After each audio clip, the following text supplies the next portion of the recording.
There are many theories about what happened to Chris Jenkins, and the Smiley Face Murder Theory is just one of them.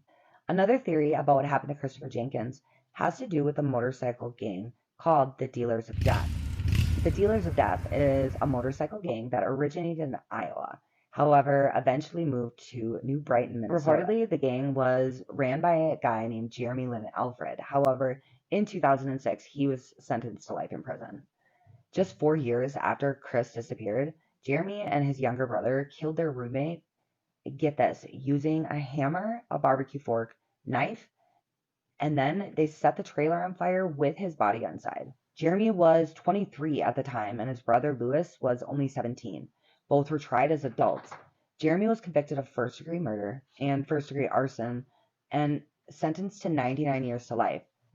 His younger brother Lewis was convicted of second-degree murder, as well as being accomplice after the fact.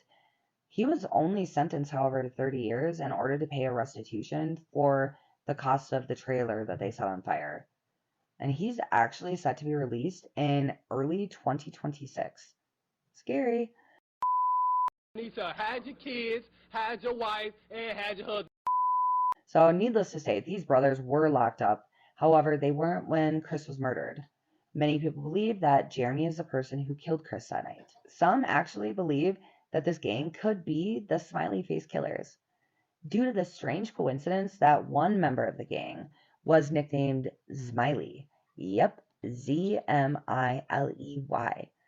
I just thought that was a little bit creepy. The theory that this group of bikers, the Dealers of Death, is somehow responsible for Chris's murder is one of the main theories circulating online. Could this group of bikers have been inside the Lone Tree Bar the night that Chris disappeared?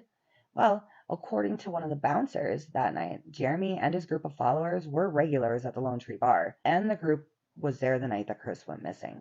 While the most convincing piece of evidence, in my opinion, that Jeremy was involved was when years later he actually confessed to Chris's murder. He said that they picked up a man on Halloween night in 2002 who was dressed as an Indian costume. And the rest of the confession really isn't public knowledge.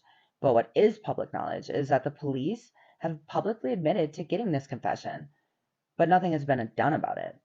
According to the Minneapolis police, despite the confession, as well as Jeremy having inside knowledge of the crime, Christopher's murder remains unsolved. Until next time, stay safe out there and remember to stay focused. Bye.